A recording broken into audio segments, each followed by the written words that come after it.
Hey everyone, what's up? I'm here today to tell you how to get your book published on Amazon. I asked you all if you were interested in hearing about this, and a lot of you said yes. So I recently published my first book. It's a low content book. It's a journal called the Coaching Journal.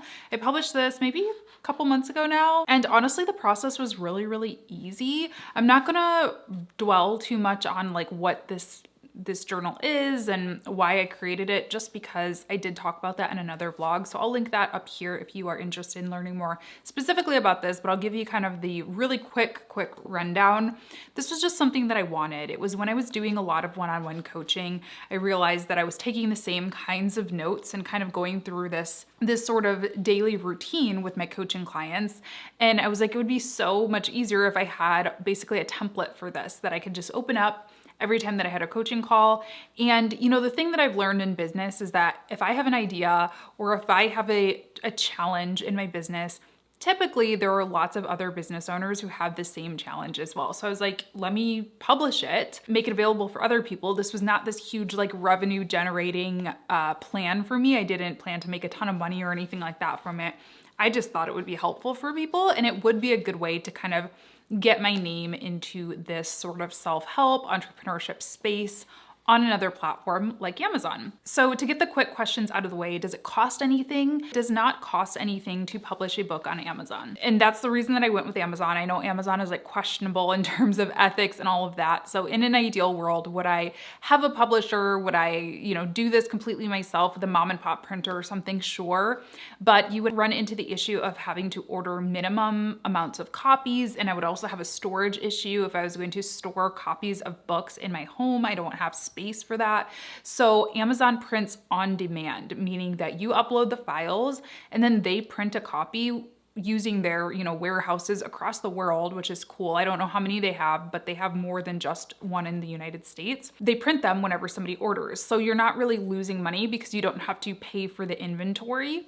The next question, do I make money from these? Yes, I do. It is not the amount that you see on the page though, on the website. So I think this is $19. That's what I listed it at. I really listed it pretty much as low as I possibly could to make some kind of a profit. Like I said, this isn't a huge part of my revenue goals for the year. This is honestly a passion project and it's something that I thought would help people. So I think I'm making like maybe $4 or $5 per book that's sold. The rest is going to printing costs and then Amazon's profit. So I'm just making a small amount of that, but I'm happy with it. I mean, it's a nice way to start earning passive income. And of course, if this were a not low content book, if it was a written book, which I do plan to write, I am in the process of writing a book. No promises on when that's gonna happen though. It's a whole long process. But when I do that, I will actually go through like a more formal launch process and do hopefully an in-person book tour and like lots of fun things where I will be making it a part of the revenue goal, right? I'll actually be trying to sell thousands and thousands of copies. So you can make money when it's what you put into it, right? But I just kind of like soft launched this and said, hey, if you want it, you want it. Back to that, how much does it cost thing though? I didn't fully answer that question. I did pay to have a designer design this book for me. Now, I'm gonna show you how you can do it on your own. I could have easily done this, well, not easily. I could have done this or a version of this on my own using the design tools like Photoshop and Canva that I have available to me, but it is really important to me to have it to look good and really professional. So I actually did employ a designer for this and I ended up paying, I don't know exactly how much, but it was a good, at least $1,000. Okay, so what do you have to do? I got lip gloss on mine, great. So now it's gonna look weird on camera. Okay, so what do you have to do to actually get this published? So the first thing that you need to do is design the book. Now, what I sent my designer is, it was just like a notebook page. I'll try to insert it on the screen here. It was a notebook paper that I had laid out of my process of taking this coaching call, basically. This was, like I said, an idea that I had late last year, I think, or early this year. Just jotted it down on notebook paper when it came to me. That's just what I do. I just sort of scribble things down whenever I get cool ideas and then figure out how to actually do it later. So I sent her that notebook paper and luckily I worked with an amazing designer. Her name is Alicia. Her company is called Mushu Studios. I'll leave her info down below. She was really creative and she really took it to the next level. Like mine, looking back at that sketch, I'm like, that was so sucky. Like it was not good. And she really did elevate it to a much better place. She also had some really good insight on like, you know, on a journal, you shouldn't really have a lot of like writing space on this page because most of the population, I know not all, but most, comment down below if you are a lefty, most people are right-handed. So it makes, you know, this is where like the bulk of the writing space should be. So she brought a lot of really good little tips and stuff like that to me, to the project, which I really appreciated. So again, this is another reason, you know, for hiring somebody. Now, again, you can do it on your own, but I found it really helpful to have that collaboration. So that was the first step, was to get the design ready. Now, the second step, it was pretty much immediately after like the initial kind of design and like what's going to be in the book. We had to decide on a size. So this trim size, I will put it on the screen here because I don't remember exactly the numbers offhand, but it's smaller than a lot of the notebooks or journals that I've seen, the self-published ones on Amazon. A lot of people do an 8x10, which is like, it's a standard piece of paper size, an 8x10, or is it a little smaller? Anyway, it's a little bit bigger than this. This, I actually got inspiration from a book that I already owned. It's called The Conquer Kit. And it's kind of a similar, it's like a journal workbook kind of thing. You can see mine is a little bit wider and a little bit taller, I think, but it's the closest available trim size that Amazon had to this book, The Conquer Kit. Obviously, I didn't copy The Conquer Kit. This is like a completely different, like the content is completely different, but I really liked the size of it. I remember when I was first starting my business, I would like use this book and go to coffee shops and throw it in my bag. And, you know, it was just easy to travel with. And so I liked the smaller size of it. So this is something I'd recommend to you too when you're designing your book, is go to bookstores, go to libraries, feel books, like hold them in your hand. I also specifically liked to go to Barnes & Noble and just see how things were merchandised and just look in the business section, or, you know, whatever you're writing your book about, look in that section and see where your eye goes first. Because I think we all naturally just look at covers of books or colors of books first. And so that was something that I really paid a lot of attention to during this research phase. And then Alicia had some other reference books too. She said that she had a couple of like business style journals that she had used, my designer. And so she kind of like used that as a reference point and to compare the feeling of and all of that. So when you go into Amazon KDP, I'll leave the link down below, they have, you know, preset trim sizes. So you basically just click through and say like, what's the title of your book gonna be? Who's the author? What, I think you do categories on the first page. You just kind of give a little bit of information about the book. Now, during this phase, it's not super important to be like perfect. You can change it. This was something I was worried about, was like, oh my gosh, is this like, am I ever gonna be able to change this? You can. You can change it, I think, after you publish it as well, but you can of course change it during the publishing process. So don't like worry too much about this. Once you go on to that next page, that's when it starts asking for your documents, and where it starts asking about trim size and color size and paper weight and feeling and all of that stuff. So yeah, that's where you can decide what trim size you want out of the trim sizes available. Of course, you can just, you know, I would recommend just using a ruler and like, you know, drawing out the trim sizes that are available and seeing which one works best for you. So from there, you want to design the actual files. Amazon KDP asks for PDF files. So I just provided my designer with, you know, the platform I was gonna design on, and she did a really great job of figuring out all the sizes and the formats and just doing it really nicely and professionally. She also did the cover, which does have a specific, you know, specific requirement as far as size. Amazon does do a good job too, though, of like really giving links for everything and saying, these are the sizes, these are the bleed things, like all of that stuff. So it shouldn't be too hard if you know anything about design. And if you don't, I would recommend hiring it out because it is a more complex project, right? ISBN numbers, let's talk about that. So this is during this phase as well. You're gonna need to input the title of your book, the author, all of that stuff.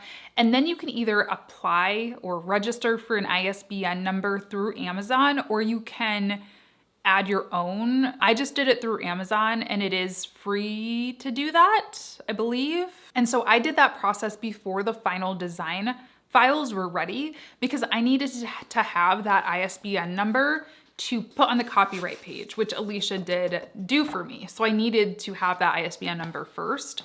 So you can go back and forth in these steps is my point here. Like, don't worry about yeah, you can go back and forth with it. So once I had the final design files, the ISBN, I had, everything set up on those first couple pages, then you upload the PDF files to their tool. I can't remember what they call it, but you upload them and you just check how they look, and you can go through page by page. And I would strongly recommend going through several review processes on your own before you even upload it to Amazon. So what I did is I had my operations manager, Megan, I had her look at the final PDFs. Of course, Alicia double checked her final PDFs, and then I double checked. So we had like 3 different eyeballs on things, just because people are human. Whether you're designing it yourself, whether a designer is doing it for you, we're all human. We all miss things. And when you're really close to things, you look at this thing every single day, you just block out mistakes naturally. So it's really helpful to have multiple people if you can, even if it's just a friend or family member.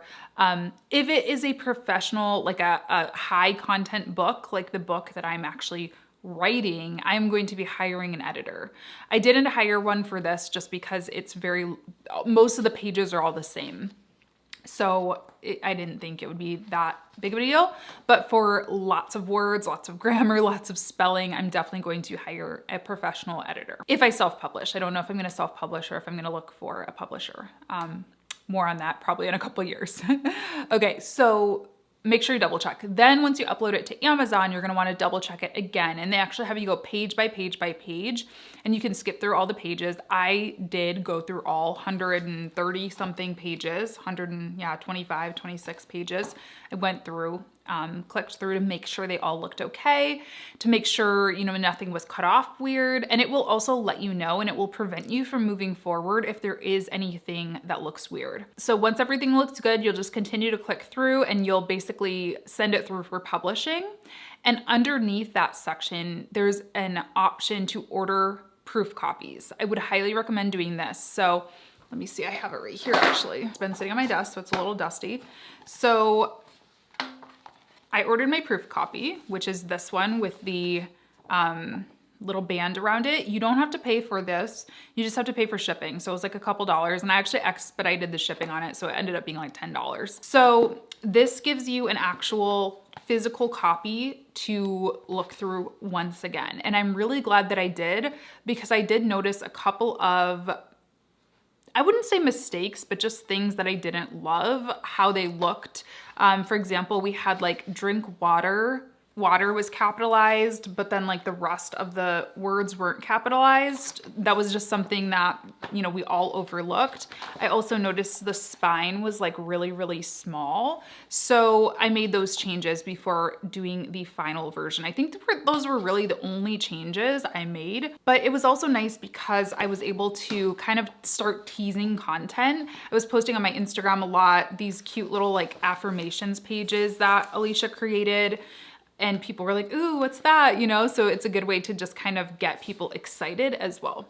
Okay, so once you get your proof copy, you wait. And I believe it says about 72 hours.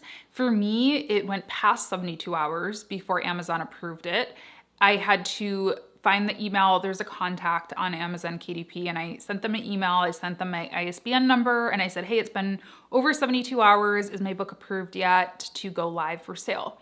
Once I did that, they gave me an email back and they said, oh, actually, there's a page, something's messed up with it, so you need to resubmit. So that's what took me a while, and I kind of went back and forth between my launch dates. So just a word to the wise, you're not gonna wanna publicize your launch date. You're not gonna wanna say, my book is launching on April 15th, if you're not sure it's already like uploaded, approved, and ready, because you are kind of at their mercy. And I have heard that in 2020 and 2021, Amazon's been taking longer than the 72 hours on a pretty normal basis, just because of everything going on.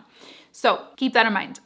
So basically what it was for me was it was a page that had a lot of bleed. Basically, Alicia created this like patterned design for me, which is really fun. It's just like a bunch of like little icons and stuff. It's really cute. But for some reason, the bleed, meaning how far it extended off the page so that it didn't have an abrupt like line, wasn't far enough, even though I think she designed, like it seemed like it was, but whatever. So I just went back to her. I said, hey, can you fix this? She extended it further. We re-uploaded, we waited another 3 days, and then I finally got the email saying it was ready. Once you get the email saying it's ready, you're good to go. It's live on Amazon. It does take a couple of days before it starts sort of ranking in search. So when it first went live, I had the direct link. I told you all about it in, my Instagram stories and on YouTube. I gave you the direct link to it, but I couldn't tell you, hey, just search for Latasha James or search for the coaching journal on Amazon. For some reason, that didn't work. So it takes a couple of days to do that. It's kind of weird, but that's honestly it. That's exactly the process of how you do it. It's pretty simple. And now that I've done it once, I feel like I could do it again real quick. Now, like I said, I did work with a designer. If you wanted to do it yourself, you could just use Canva and just study, pay attention to those trim sizes, figure out exactly how big your book is gonna be, and then input those numbers into Canva to get your canvas, and then just start designing it.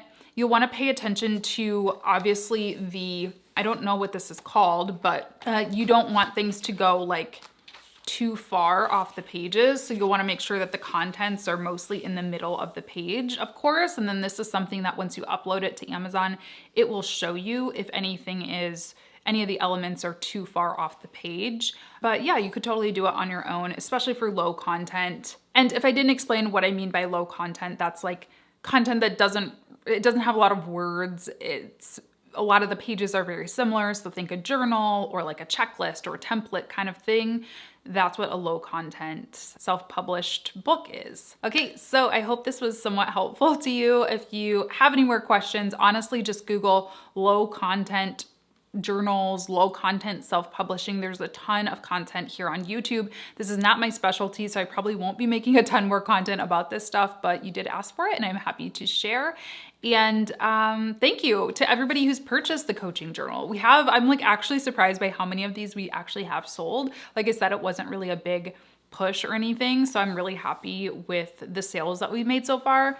If you did purchase it, please, please, please tag me on Instagram. I'd love to see you using it and reshare that post. And also, please review it on Amazon. If you've purchased it, please go ahead and leave reviews on Amazon, because I'm sure that probably helps with sales and discovery and all that stuff. So I'd really, really appreciate that. I'll leave links to everything I mentioned down below, my designer, my book itself, anything else that I talked about, I'll leave down below. Thanks so much for tuning in, and I will see you on Friday. Bye, everyone.